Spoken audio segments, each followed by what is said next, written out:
भाई मैंने जय जगन्नाथ मु गोटे कथा नहीं टे कन्फ्यूज अच्छी कन्फ्यूज एपाई जे कि आग टे से भिडियो टी देखु कंटाबांजी जिला मत दरकार मत कौशल राज्य दरकार पश्चिम ओडिशा युवा मंच और जेन माने कौशल आंदोलन बाण धरी एसपी ठिया होइछन प्रयास करूछन जे केबे गोटे भविष्य रे गोटे स्वतंत्र राज्य हेबा हमर भी सपना আছে गोटे स्वतंत्र राज्य हो पश्चिम ओडिशा। आम इलेक्शन समय रे जो बीजेपी नेता माने बीजेपी नेता जो सुप्रीम लीडर जे आम प्रधानमंत्री हूँ कि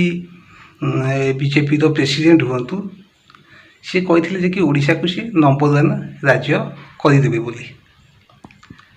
किंतु जो बीजेपी ओडिया अस्मितार कथा नहीं कि ओडिशा को नंबर 1 राज्य करियो बोली कहीकि क्षमता को आसिला। मैं आपको गारंटी देता हूं, एक बार हमें सेवा करने का मौका दीजिए, 5 साल में मैं मेरे उड़ीसा को देश का नंबर 1 बना के दूंगा।